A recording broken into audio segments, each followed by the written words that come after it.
So good evening. My name is Dr. Lance Richards, and tonight with me is Daniel Dominguez, and we're with a company called MGT. And we're here tonight to kind of share the information that we brought forth to your community to kind of help you make an informed decision going forward. A little bit about my personal and professional background. I was a teacher for 9 years, an elementary principal for 12, central office, director of operations, transportation, all things for 6, and then later a school superintendent for another 6. I do still have my CDL. I do this little part of my speech every time. I have my CDL. I can still drive a bus. Your district needs bus drivers. Get your CDL. Somebody mentioned, do you drive a bus? Yeah. No, okay. I thought you mentioned. They always need drivers. And so just a few things about tonight and kind of our setup. Number one, no decisions have been made. I know that was a conversation that took place in terms of many of the communities that we've talked to and the places we'll go, but no decision has been made. It was our job to bring forth what we thought were viable scenarios, good, bad, or otherwise, that might help create a solution to the challenges that your school community faced. Number two, the biggest question I got last night after the session was, well, if they go forward with redistricting, what about grandfathering? What about kids that are already there and all those kinds of things? None of those decisions have been made because you can't make that decision until you know what the first decision is. And GO is trying to, if you're on Monopoly, GO is trying to figure out what a boundary adjustment might look like before you can go forth with any other decisions. I want to stress, though, that no decision has been made. Nothing has been chosen at this time. The important part of tonight is that we share this information with you, and then we're going to poll you. We have live polling here. It's kind of like Who Wants to Be a Millionaire when they live poll the audience. Very similar. Bar graphs slide on the screen. We'll take all that information back, and then we'll share that with the board. The last few questions are kind of open-ended. So it's very important to us that you provide us the information, you provide us your insights. If you have some other solutions, please share it with us, and then we'll be able to quantify that and bring that back around to the board.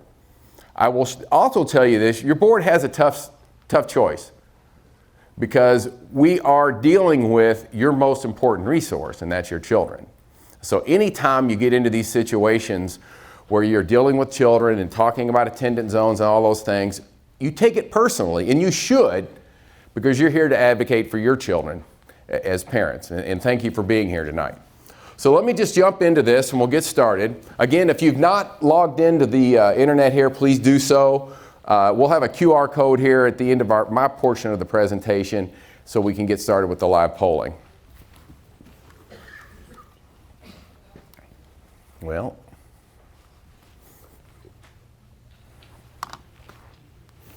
what did I do here, Danny?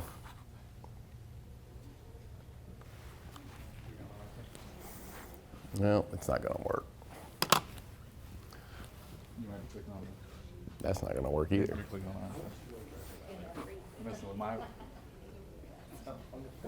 All right, so just a quick agenda for tonight. Demographic and economic overview, we'll talk about that. We'll talk about how we got to where we are in terms of forecasting. We'll talk about resident versus enrollment, capacity and utilization. We're going to give you student forecasts, and then we're going to talk about the guiding principles, kind of that framework for making the decision. And then we'll also be sharing the new attendance areas and feeder pattern choices. And we have 3 to present for you tonight, a blue, a green, and a purple in terms of scenarios. So boundary review, just a quick breakdown of the framework and the timeline. So in looking at this, we had an initiation, we got with your district of folks, we started day the gathering, looking at the capacity of the buildings, enrollment patterns, and that was in August and September. Then through October and December, we were creating our forecast, taking a look at some of the challenges and getting to know your community. Because the great thing about doing this work is when we come in, we really don't know anything. We don't even know what we don't know. So we look at those, we look at your preliminary boundary options, and then here we are in January, February. So iterative is just doing the numbers. We've created these scenarios based on the numbers we were given and the data we have. We're hosting our community forums, gathering the community feedback, and the information that comes out of these meetings then can then lead to whatever choices the board might make going forward. We do have cases, honestly, we have times when the information that we receive in these meetings do come back around into the scenarios where we've maybe missed something and we're able to kind of provide those insights to the board and other options. And then in March or April, I think it's April, we're going to make our final recommendations, we'll deliver our reports, and then the board will engage and vote. So right now, the most important part of why we're here tonight is to gather your insights and to gather everyone's insights in order to help us make that decision. Another thing, if you've got friends or family that can't be here tonight, on Thursday, the board will post this presentation, a recording of this session from tonight. They will also have what we call study maps, where you'll be able to go in and drill into the maps in neighborhoods and houses and all that. I'm not able to do that here, obviously. So you'll be able to drill in, see the neighborhoods, see the maps, and all those kinds of things. But tonight, what we're going to share is the process and how we got to where we are. Well, there we go. So just a quick demographic overview. Hanover County presently has about 114,000 folks in it. We're saying by 2033, and most of our forecasts deal with kind of a 10-year window, 2033 you're going to grow by about 12% up to 127,000. The state's tracking at about a 4% growth, and nationally we're looking at about a 4% growth. So in this particular case, we have it broken out by age groups, and in this red bracket, of course, that's what we're here to talk about. The student populations within those age ranges, 5 to 9, 10 to 14, and 15 to 19. So what you're seeing, though, is a percentage growth going forward. You're actually in a situation where you're going to be a little younger. 5 to 9-year-olds will grow in that point, 10 to 14, 15 to 19. And then it's represented as a bar graph here. So you can see we're anticipating growth across that 10-year window in all of your age ranges that impact your schools. And you can also see the growth in other age ranges as you go forward. In this one, you can just kind of see the race and ethnicity breakdown of Hanover County. And again, you're going to see growth in all areas. Largest industries, retail trade kind of leads the way at this point, but I think this is important to note that transportation and warehousing, we're forecasting that transportation and warehousing will be the largest area of growth in terms of employment within the county. And then just some basic community overview. I think this is kind of interesting. At 144,000 median household income, that's very strong. You've got broadband connectivity at about 90.1, which is a terrific number. As you carry across the bottom, structure types, the majority of your homes or residences are actual structural houses. And quite a bit of your housing stock was built post-2000. So those are very strong numbers. Similarly, in this case, interestingly, 83% of your homes are owner-occupied. So just a little bit in terms of the rental stock. And as you came down over here, 90% of your folks are in the labor force. And you have very strong educational attainment within this county. Those are very, very, very strong numbers in terms of your overall community. Student projections, getting kind of the meat of it. So how do we do what we do? What's the process? What's the procedure? Basically, how is the sausage made? Okay? So we have three major components: birth factors, mobility factors, and student yield factors, and I'll explain those. So birth factors are quite what that is. How many kids are born today, and then how many of them show up 5 years later? And we're going to track that forward, okay? That leads to your kindergarten class. Your mobility factors are basically who moves in, who moves out. And you've got strong numbers on kindergarten birth factors, you've got strong numbers on mobility, and then your student yield factors, that's just a fancy way for saying development. You build houses, you build apartments, you build multifamily structures. How many kids, how many students can you anticipate gathering out of those types of homes? And we're able to map that. All of that comes down into our student forecasts, okay? You know, kindergarten's a very specific point, kindergarten, but mobility is all student cohorts, all grade levels. Again, development generally is all grade levels going forward. So this is how we get to our student forecast. So, thinking spatially, Okay? So one of the early questions, one of your early arrivals was, well, how did you get to where you got? Okay, that's some terrific English there, isn't it? How do we get here? So basically, we verify the students and their residences. And then everybody gets a dot in the county in terms of a household with students and the number of students within that house. So you might have 2 dots on a house because there's 2 students within that residence. And then we create study areas. So for your district, there's about, it'll say in a later slide, there's 50 to 75 kids within a study area. And so that's how we move the kids and we move the students around in order to create our demographic analysis. And we do that based on natural barriers, subdivision lines, all those kind of natural spots where you can chunk the kids. That's why it ranges from 50 to 75, so we can create these chunks that we can move around and allocate in terms of capacity and utilization to your buildings. So each point is a student, and we have 448 study areas. And it's very important. Demographic analysis is very, very, very much like baking a cake. You've got to have the right ingredients. You have to have the right amount of baking soda. You have to have the right flour. All that's very important up front. So the hard work really is getting the data, making sure your data is clean and you're accurately reporting it so that you can create those forecasts. That's the important part of it. So, student density.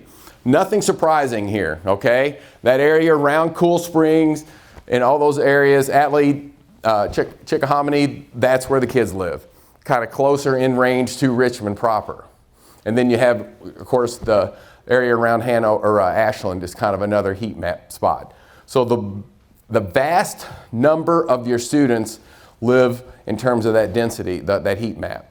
And as you go out into the lighter purple, you can see that it's less dense. All right, so this was something that we found that was almost a little bit shocking to us, okay? And you're looking at it going, oh, wait a minute, what's all that mean? So let's talk about this. In 2016, and they're coming into 2021 kinder year, the kids born in 2016, you had 942 kids born to your but you got 1,096. So your capture rate, let's go over to the chart to the right. Your capture rate for 16 with starting kindergarten in 21-22 was 116%. So what that means is kids are born into your community, the kids also move into your community with the mobility factor. Okay? So sometimes you look at numbers and you go, that just doesn't pass the sniff test. So you go back and recalculate the numbers.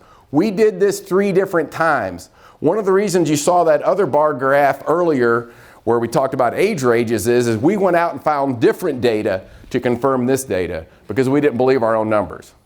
Okay? We had a lot of conversations around this with district officials. You're gathering 116%, 112%, and 118%, and for 24-25 you were at 123% capture rate. Nobody has those numbers that we've worked with. Okay? We've seen as low as 65%. We typically see about 85% of a capture rate. Okay, so again, we didn't believe our own numbers, and of course that 110 kind of carries out just as an average going forward. All right, so those are just crazy numbers. And then we come back to mobility, all right? So if it's green, you're in the positive. 1 is a 1-to-1 ratio, okay? So let's kind of take a look at this. So as you go across, you got 100 kids in kindergarten in the map there, 23, 24. That 1.06, what means is that when they went to first grade, now there's 106 of them. Okay? So now you got 106 and you travel forward out of 100, you went up to, 108. So each year as you go forward, and what you can see is the lion's share of this is green as you're capturing more students as you're coming in. You're going from 100 to 104, you're going from 100 to 106. Everything, but remember this, when you're looking at Ashland here, or go down to Battlefield Park, they went from 100 to 103 K-1, but now their number is 103. So then that 1.01 means they went from 103 to whatever, 104.5. So your base is always the new number. So you have exponential growth as you go across in terms of that mobility factor. Now these high school numbers are very typical. Early graduation, other things factor into the high school students. But these are very strong mobility numbers in terms of your historically mapped students in your division.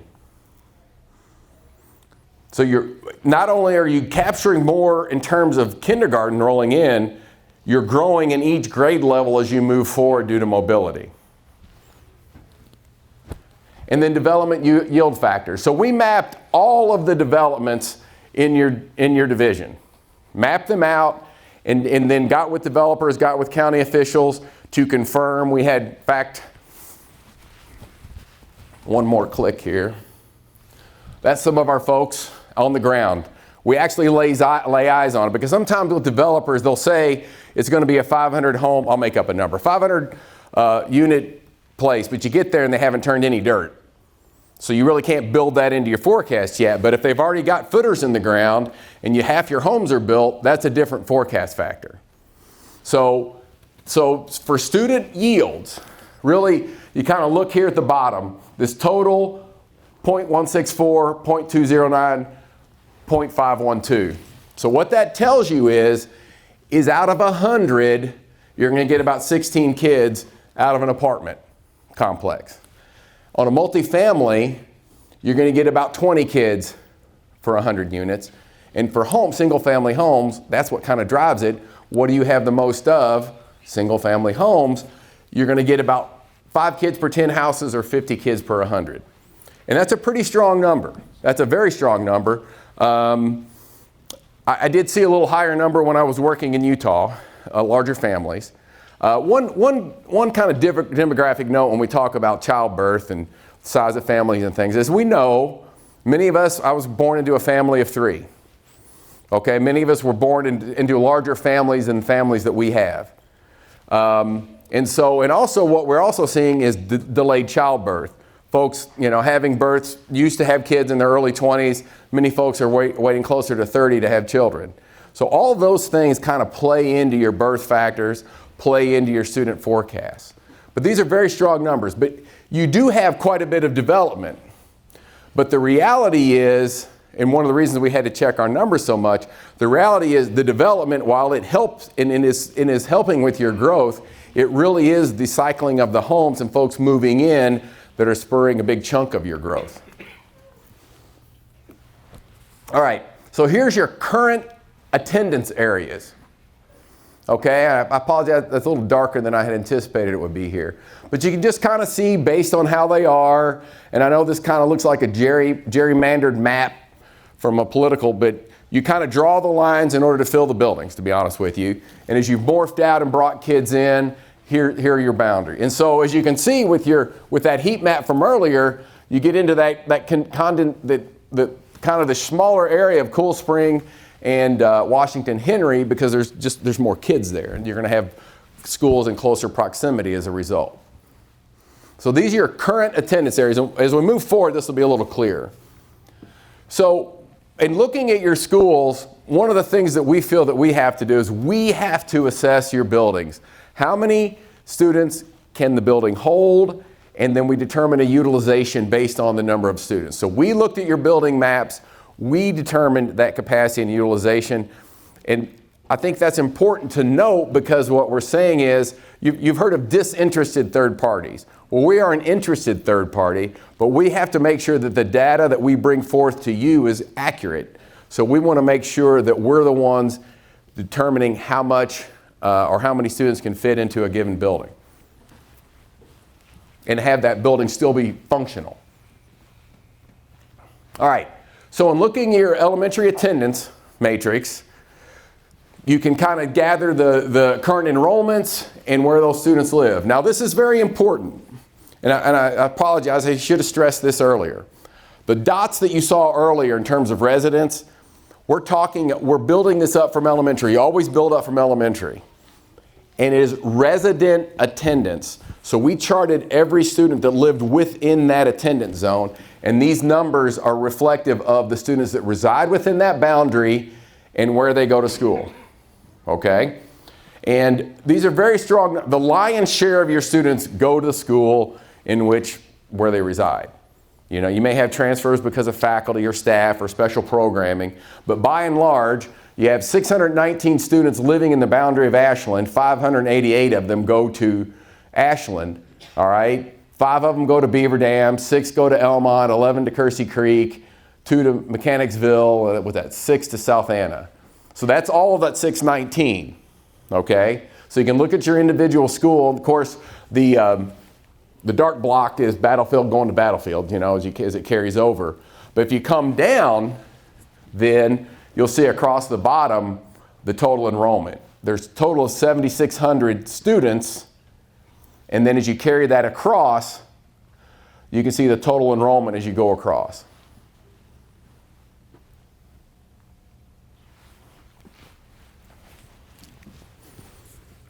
All right, and so utilization. This is really why we're here, why we're having this conversation, okay? So, I mean, we've got Cool Spring blocked out there because as you go across there, you see K5, 760 in terms of capacity that we've determined. There are 834 kids that actually reside within that attendance zone. And so that utilization would be at 110%. But 852 are actually enrolled there, so it's at 112%. And just so you know, what we determine that sweet spot in terms of utilization really is in that 80 to 90% range.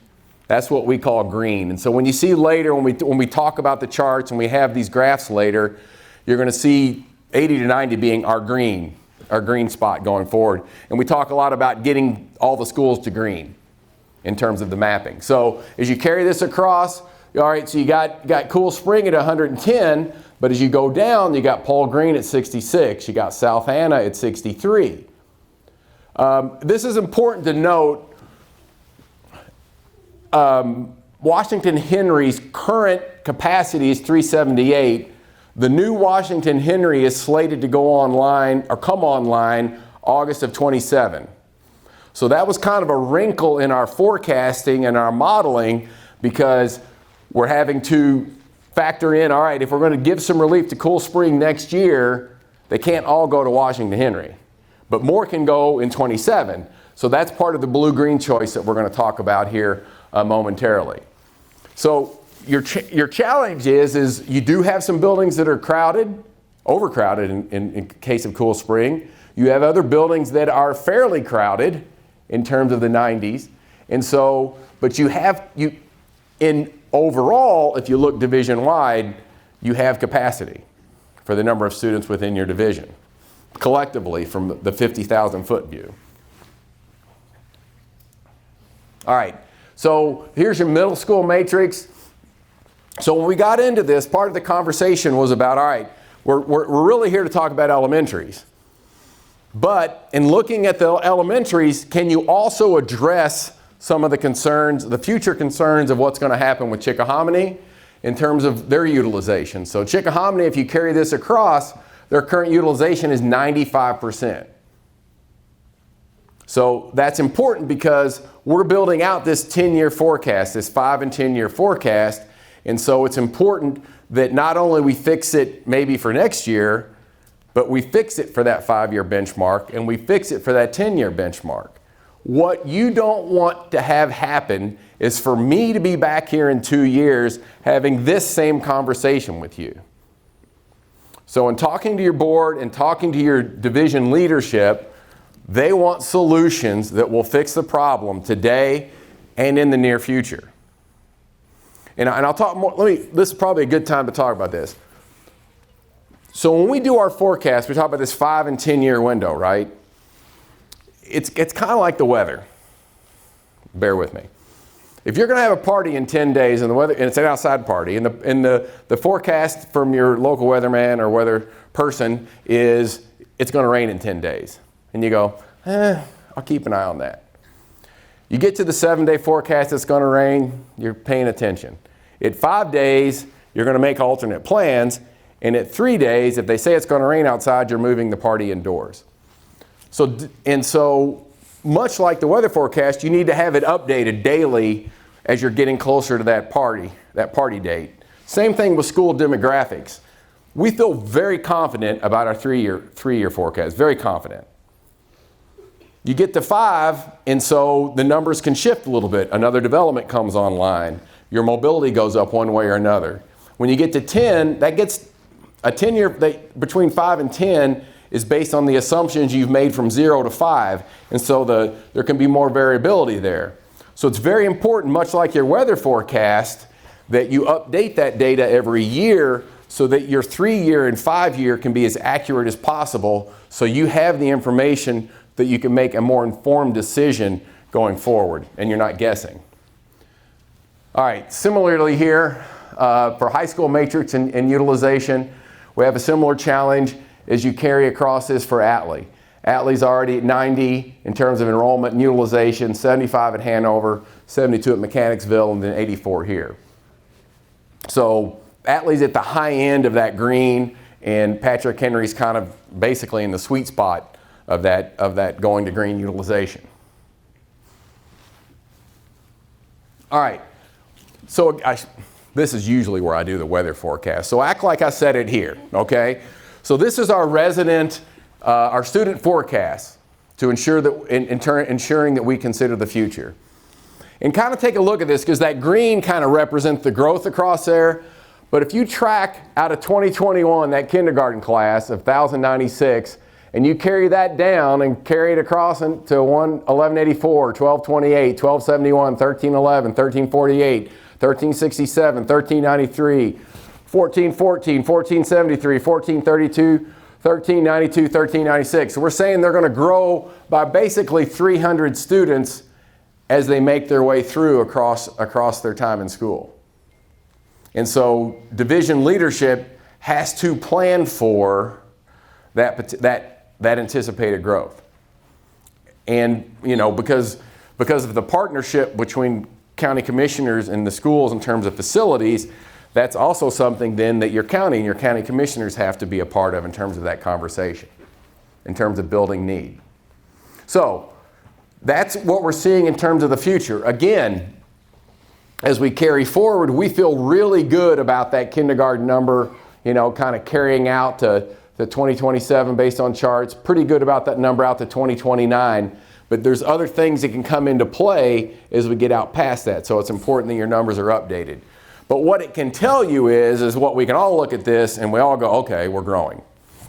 And we're growing at a pretty good clip going forward. Are we going to be able to ask you questions specifically through the slides as we're going through this? No, ma'am.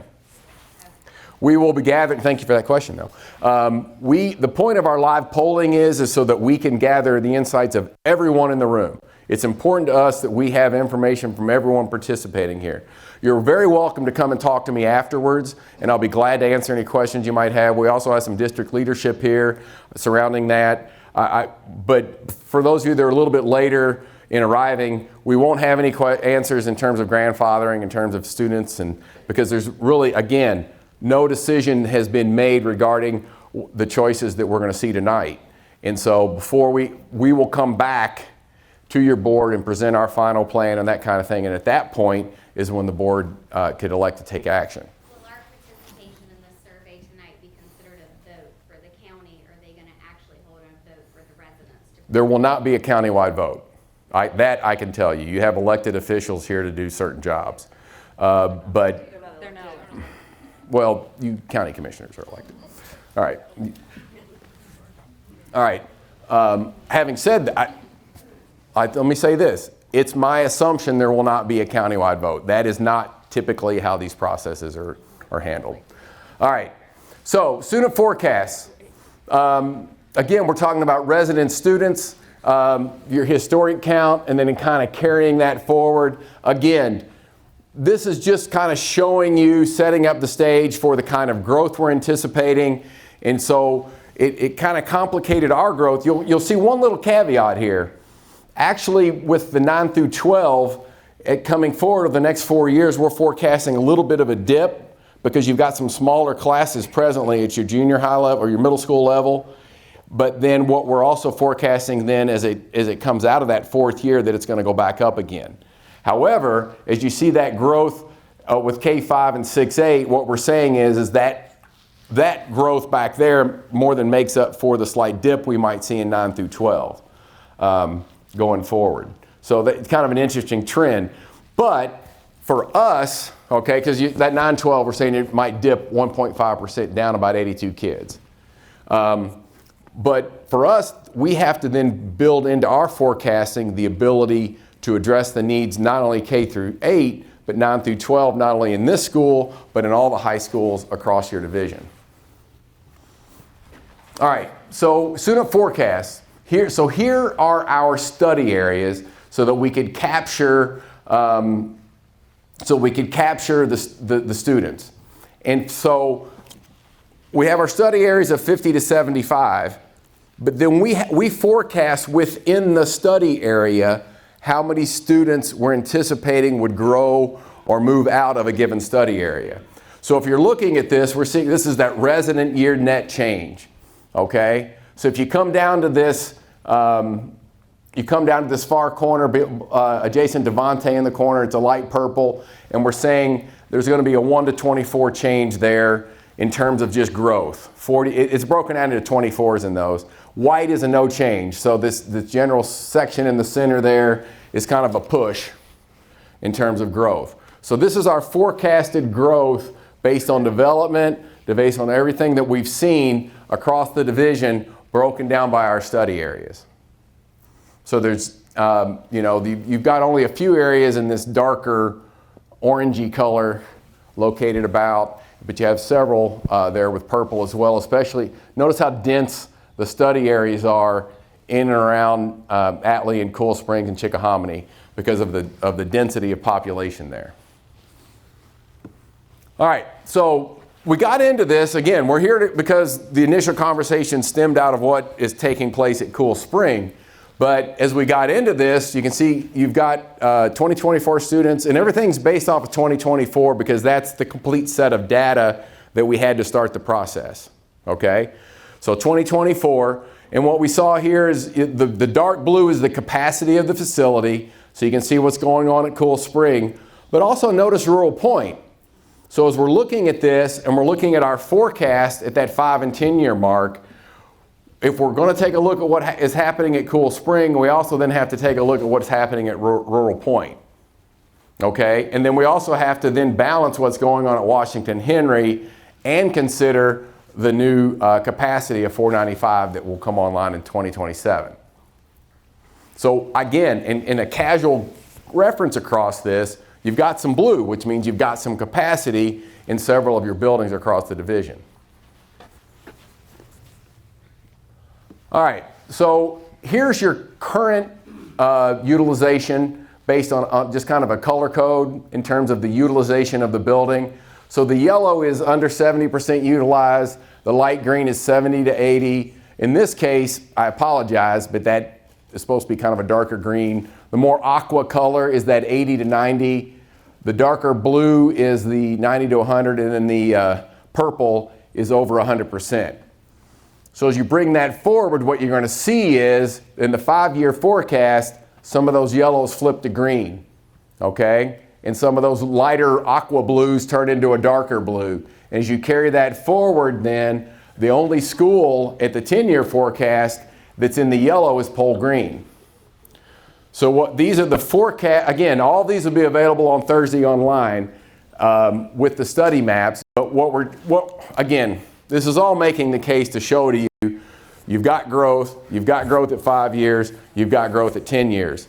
And we're doing our best in terms of creating scenarios and bringing ideas and solutions forward that will solve the problem not only at 5, but begin to address the concerns that might happen at 10. Here's your middle school and high school utilization.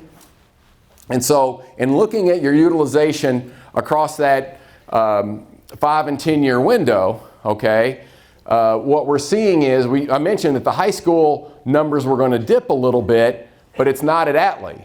So in 5 years, we're anticipating Atlee to be over capacity and continue to be over capacity in 10 years.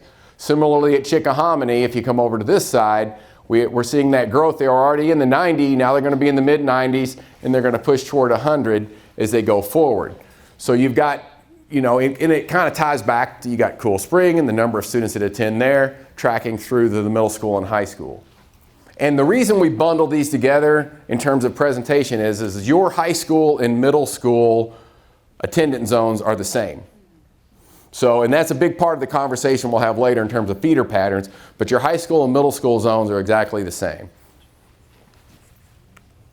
All right, and so here's your middle school utilization. Again, you got kind of that light green tracking to light, like an aqua blue over here to the right for Liberty. Oakno kind of holds. Chickahominy stays in that 90, closer to 100. And then Bell Creek actually goes from the 70s and into the 80s. So again, growth across the division. And similarly for your high schools. Atlee goes from a blue to a purple, and the others kind of hold. Oh, Mechanicsville dips and then comes back, doesn't it?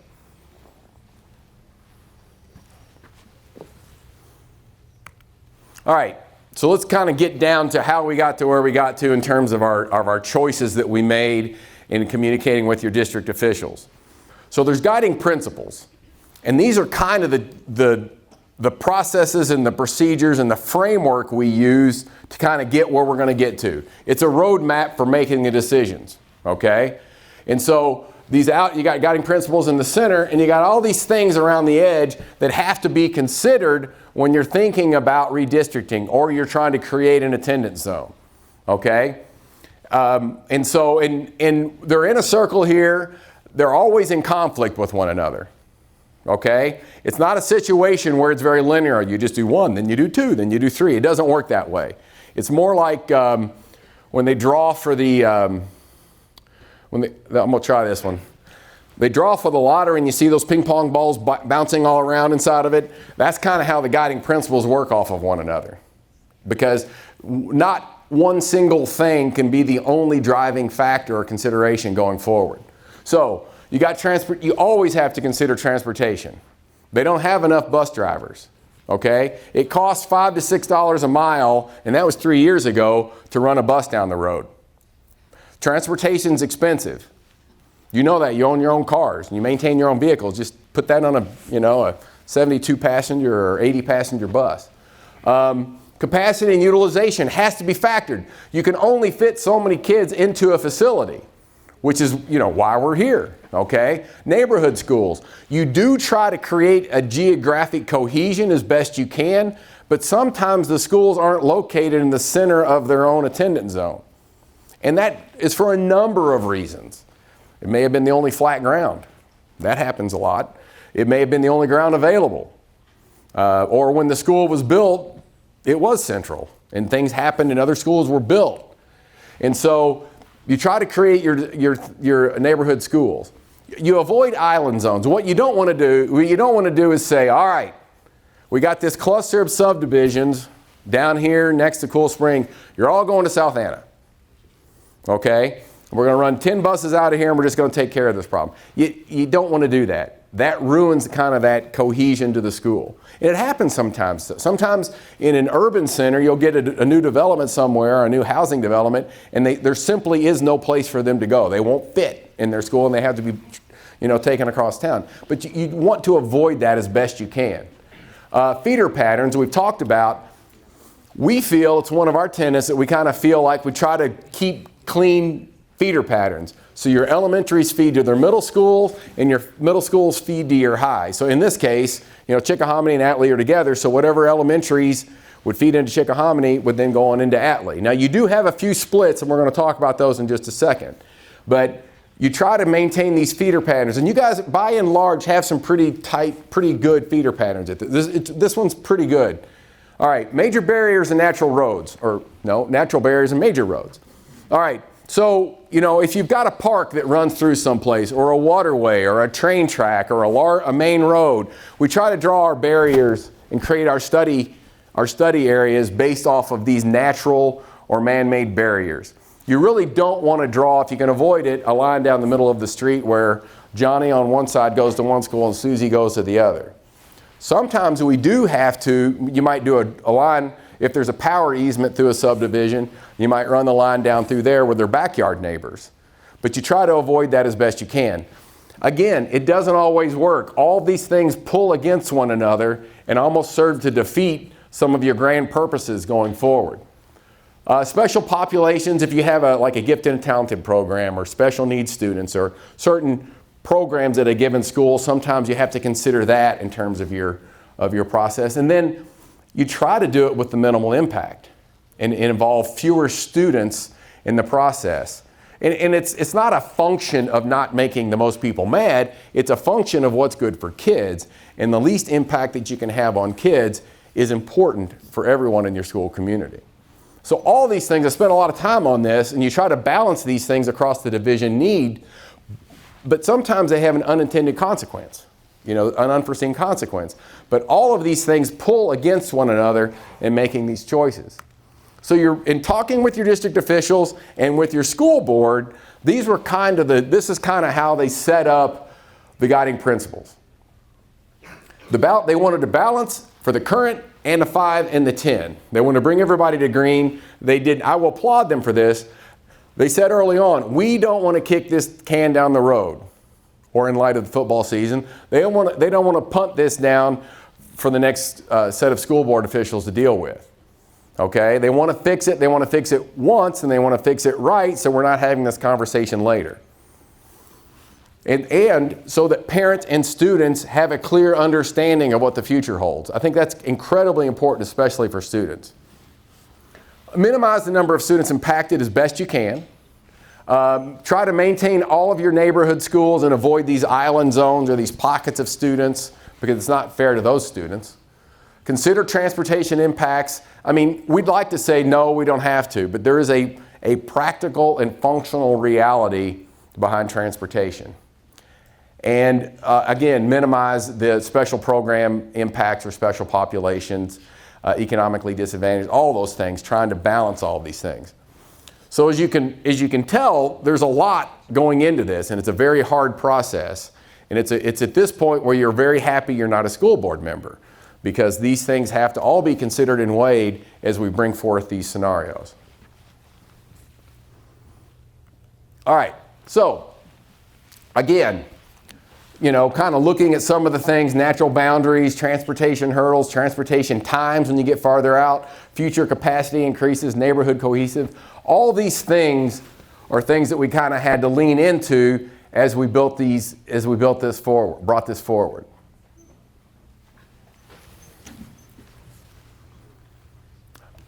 Presently, you do have 4 splits, okay? And so one of the things that came up out of this is, if we could, in this process, fix the splits. And so it's really 3 splits that impact 4 elementaries, okay? So the kids up there at Elmont on the right side of I-95 go to a different, go somewhere else, okay? As you come down to Pearson's Corner, that's split out a little bit between Chickahominy. And then as you come down here to Mechanicsville, there's a split in Mechanicsville. The reason I have Mechanicsville bolded up there is that through our processes and procedures, we were able to fix the other 3 splits. We can't fix the Mechanicsville split. It's too dense of a population in terms of that. I think it's Mechanicsville Turnpike. Isn't that the street that's there? And we didn't, and just as a note, because someone last night thought we had shifted that Mechanicsville Turnpike is the boundary going forward, that we didn't shift that boundary.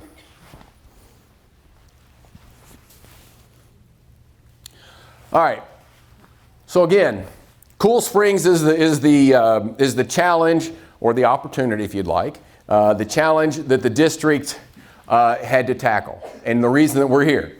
I mean, the entire reason that by the way, I'm from Southern Indiana, Louisville, Kentucky. The entire reason that I'm here to talk to you tonight is that we're here to talk about Cool Spring and the challenge faces in terms of capacity and utilization there, and looking at ways to relieve the pressure on that school. Okay? So let's see, high priority. While applying the guiding principles, the executive team investigated to reassign the area south end of Cool Springs down to Washington Henry. So let me jump forward because this gets into our blue and our green. All right. So we have basically a blue, a green, and a purple scenario. Now the blue and the green are largely the same. They end up at the same place 2 years from now in terms of 2027, because it's about those students coming down to Washington Henry. Okay? The purple is a different scenario that involves King's Charter, and so, but again, we're going to lay into each one of these so you can see them in detail. So the key difference between the blue and the green is just what kids move when and what neighborhoods are impacted. Okay? Giles, Atlee Manor, Craney Island Farms, and Craney Island Estate neighborhoods throughout this, at the end of this process, end up at Washington Henry, end up at the new Washington Henry. Okay? But right now, as we well know, Washington Henry in their old building doesn't have the capacity for that. So as a result, we looked at two different possible scenarios, and that's how we got to blue and green. Okay? So in the blue, okay, in the blue choice, these students, and I know it's kind of a weird pattern again, but we're trying to draw the right number of students down in order to provide some relief to Cool Spring, but not overwhelm Washington for that transition year. Okay? So in the blue scenario, Giles neighborhood rezones to Washington Henry starting the 25-26 year, while the remainder of the potential change area remains there until the 27-28 season year, and then they move down to Washington Henry. So the inverse of that is the green. All right? In this particular scenario, in the green scenario, Giles stays where it is and comes later, and you're moving Atlee Manor and the Craney Island neighborhoods. Okay? So again, the difference between blue and green is just who moves when. And we'll talk about what percentage and utilization and all that and how that impacts all those schools in just a moment. All right, so in this scenario, the only difference between the blue and the green is what happens in terms of Craney Island, Giles, and those neighborhoods. Okay? Everything else that takes place across the division is the same whether it's blue or green. It's really largely the same whether it's blue, green, or purple. So in looking at this, okay, we create a domino effect. And I'm going to drill into each one of these, so don't think this is the only slide that goes to this.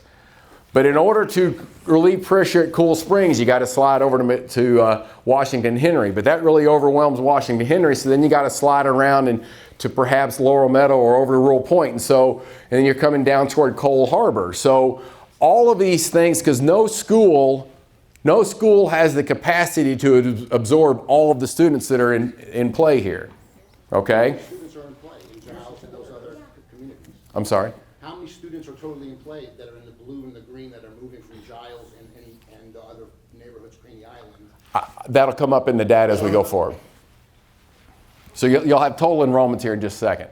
So, all right, so here's the blue and the green in terms of Rural Point and Pearson's Corner.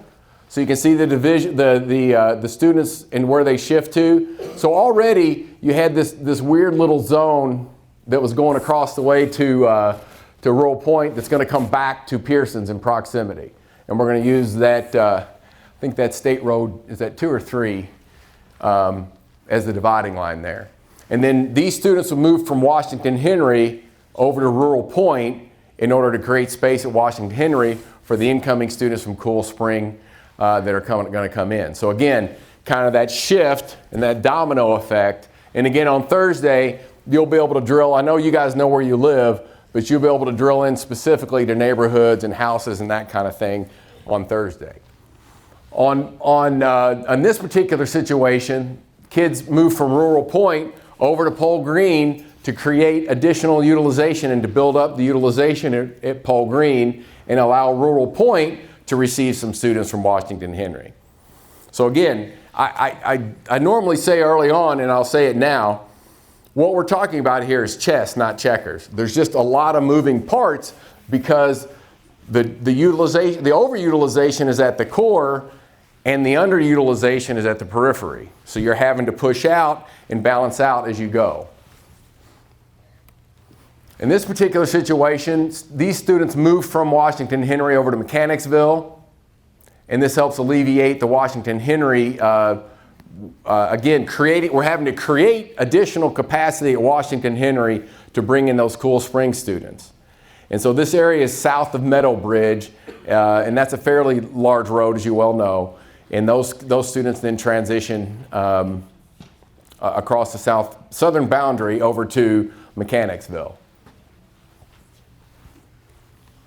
In this particular case, again, because of this transition, you've got folks moving from Mechanicsville over to Cold Harbor to increase Cold Harbor's utilization because they were underutilized and had space. And this allowed Mechanicsville then to absorb those students that are coming in from Washington Henry. Again, we're having to come from the inside out in order to backfill the buildings where the capacity is. And this area potentially moves from Cold Harbor to Battlefield Park to balance utilization between those two schools. And you'll see the charts of all the utilization and the enrollments here shortly. And again, you've got Ashland here moving to South Anna to increase utilization of South Anna. And Ashland's situation is the situation coming into the future of what we're forecasting in terms of future growth. And again, here we have students come from Elmont over to Kersey Creek using the interstate, I believe, as that zone, as that dividing line. And this also later fixes part of that, one of those situations with the split middle school, high school attendance. Wouldn't it make more sense to make an addition to Cool Spring Elementary and then potentially Chickahominy and Atlee than moving all of these different? I think that's a conversation that you can have with your school board officials. That was not a choice given to us in terms of how we created our utilizations. Here's what I would tell you. In fairness, while you have this great number of students, you got 114,000 folks that live in the community. And they're all a big chunk, 60,000 of them are property taxpayers or whatever the number might be.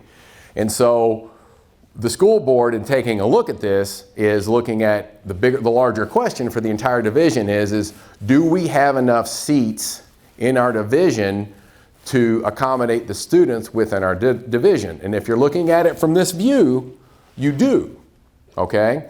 I would also tell you this, you've already got a Washington Henry coming online in 2027, and I know that there's already plans to replace 2 other schools going forward. A lot of construction never goes as planned, right? So if it's delayed... Ma'am, I don't have an answer. That was not within, here's the short answer I'll give you. That was not within our scope. All right, so again, in the blue and green scenario, here are the new boundaries, and you've got the lines that show those shifts and where they move to. So again, like up here with South Anna, that hash mark line, those kids come into the purple and they go to South Anna. In the Pole Green down here, those areas in the green come into Pole Green. The students there adjacent to Pearson's Corner move over in the brown, now move into Rural Point. But those kids that used to go to Rural Point now shift over to Pearson's Corner.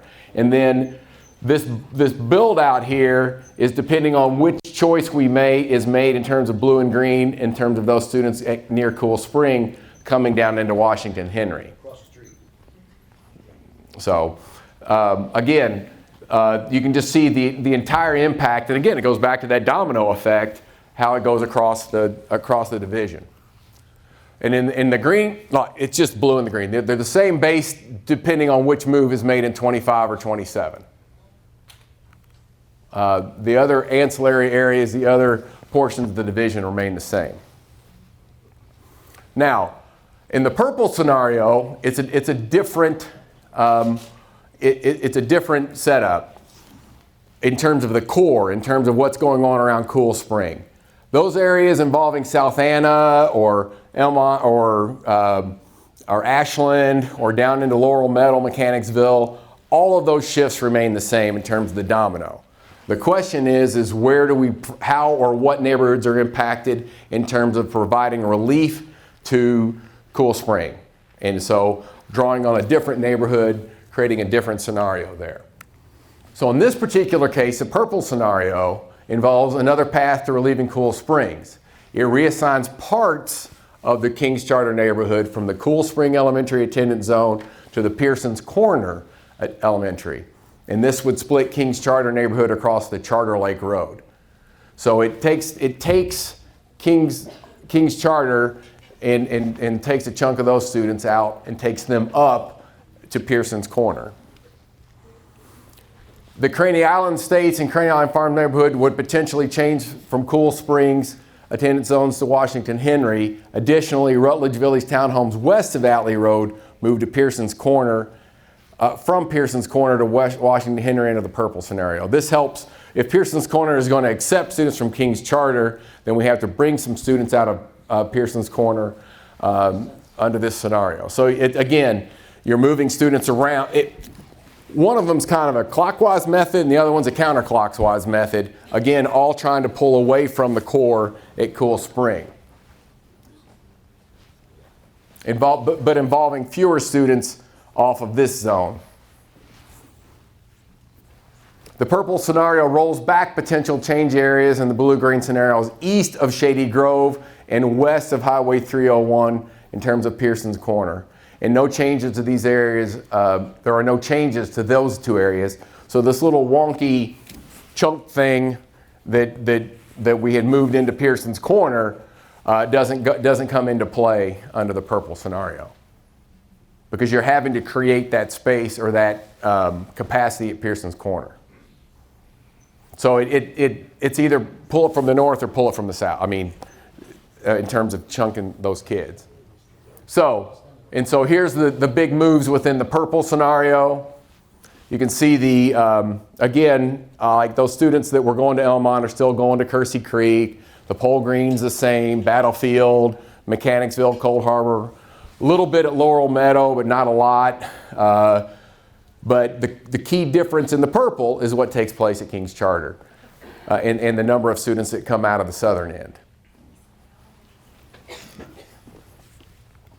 Now, this is kind of getting to green, all right, in terms of the percentages, in terms of utilization. All right, so existing boundaries, okay? Think of it in terms of 2024 being this school year, right? Because we had to use those numbers. If the blue scenario were in place today at school, that 2024 utilization for the blue scenario, that would be the current utilization if the blue was in play today. If the green were in play today, that's what the current utilization would be at all the buildings in 2024. And if the purple were in play today, that 2024 utilization would be what it is currently. But in looking at the 2029s, okay, if you look at the blue scenario, in 2029, we're saying that Cool Springs at 85 and then 84 in 2034. The blue scenario, what your key takeaway here is the blue scenario in 2024 or for next year provides more immediate relief to Cool Spring than does the green scenario. In the green scenario, Cool Springs is still going to be close to 100% because there's more kids pulled, and I apologize, I don't have that number right in front of me. There's more kids pulled in the blue scenario. And if you look at, in either way, the number's pretty, between blue and green, you'll notice that the 2034, that number remains the same as you push out. As you get over to the purple scenario, again, as you move forward, you can see at Cool Spring in 2029 is still running up above 91% at that point. So they're plus or minus 90 pushing out to 2029 and into 2034.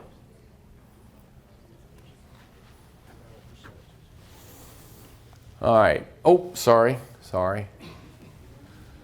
All right, so middle school options in terms of blue and green.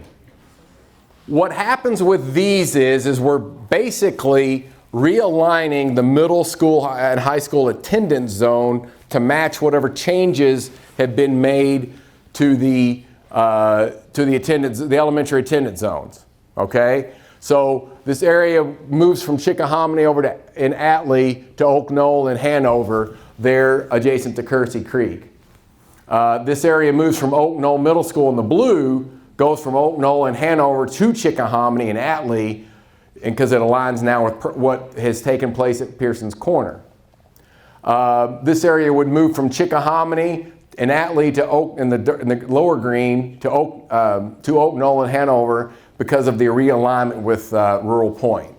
And I'm gonna have a flow chart for you in just a moment. And so what this does is it creates that clean feeder pattern, except we couldn't fix the Mechanicsville split. There's too high a density of population. All right, middle school scenarios options in terms of the purple. In purple, this area moves the brownish tannish block there moves from Chickahominy and Atlee over to Oak Knoll, Hanover, and that aligns with whatever the new Kersey Creek is. Okay, and then in the green, Oak Knoll Middle School in Hanover, these kids go over to Chickahominy and Atlee to realign with what was going on at Pearson's Corner. And again, the Mechanicsville line does not move. Okay, and just as a note, that little area there with Laurel Meadow, the reason we don't have anything in an arrow, there's no kids in there. There's like 5 houses. But putting a line there actually puts it in line with the middle school zones. So if a family moved there, their attendance zones would change. All right, so this is your clean feeder pattern. I apologize. I thought I had a specific student count number, and I don't in this slide, in the slides. All right, so the current feeder patterns, okay, from Elmont with the element in terms of fixing the Elmont, using the Elmont split along I-95, the feeder patterns are Ashland, Beaver Dam, and South Anna feed directly into Liberty and Patrick Henry. Rural Point and Pole Green now feed into Oak Knoll, and then with this new split on Pearson's Corner and Kersey Creek, those kids, these are the current feeder patterns. You got that split with Pearson's Corner and Kersey Creek that feed into these middle schools and high schools. Mechanicsville is split. Again, we can't really fix that along the pike, but you got Washington, Henry, and Cool Springs that go to Chickahominy and Atlee, Battlefield, Cole Harbor, and Laurel Meadow coming into Bell Creek and Mechanicsville. This is the current feeder pattern, the current feeder patterns, which I know it's kind of complicated, but it's still pretty clean based on what we see elsewhere. Regardless of scenario, though, this would be the new feeder patterns. So we still have the Mechanicsville split along the turnpike, feeding into those schools, leading down to Chickahominy and Atlee, and Battlefield, Laurel Meadow coming into Bell Creek, Mechanicsville. But over here, there are no splits. So the 4 schools here to the right feed directly into Liberty and Patrick Henry, and Kersey, Rural Point, and Pole Green feed directly into Oak Knoll and Hanover.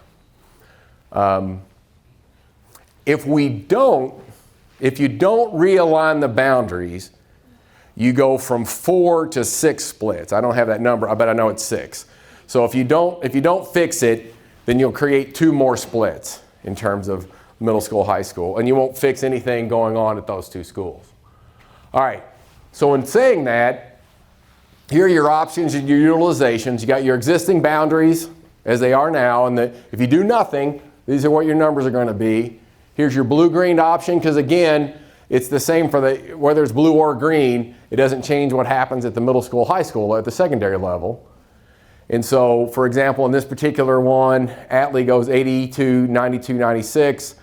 In the purple option, they're going 86, 95, 97. Okay? Oak Knoll rises a little bit, comes up to 73, 71, 75. Those are still strong numbers. You'd like for them to be a little higher in terms of utilization, but they're still strong, especially if you look at that 2034. And Hanover moves out of that darker blue into the lighter blue in terms of balance. So while it's not as perfect as we might like it to be, it does do a better job of balancing the overall utilizations in those facilities. All right, so this is where we kind of gathered the information that you have. This is where you're going to scan the QR code. If you've not logged in already, we didn't put that on this slide. Does anyone need the login information? You can also use your mobile data. There is a text message functionality as well. So if you'd like to text MGT Consulting 3, as if you were just putting it into a phone number and then using the text message function and typing in 22333, it'll also work in that regard. And so I'll get the first question activated here. You'll see it in just a moment.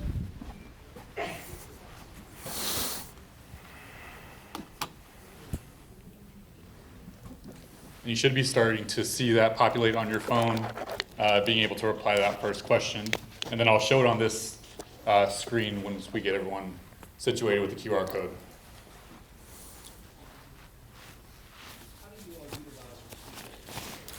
The live polling will be something that we capture for all 3 of these meetings. There will also be a survey that's going to be the exact thing that we use for these questions on Thursday, so that when you are interacting with those survey maps online, we'll be able to capture that. And myself on the back end with Lance and our team will analyze that, code it, theme it, and then provide that for the division to articulate that, interpret that within the decisions that's being made. So it's just collected, you guys don't revise your recommendations? It is something that we have influence on. The community engagement will influence, but as far as the data goes, it's just another piece of that pie, making sure that the community has an opportunity to provide their feedback. If there is something that we can glean from the information that we go, didn't think of that, we'll do our best to fold that in and bring that forward. All the information will be shared with your board. So if enough folks say, I don't want to say anything out loud. If enough folks say certain things, we'll bring that information forward.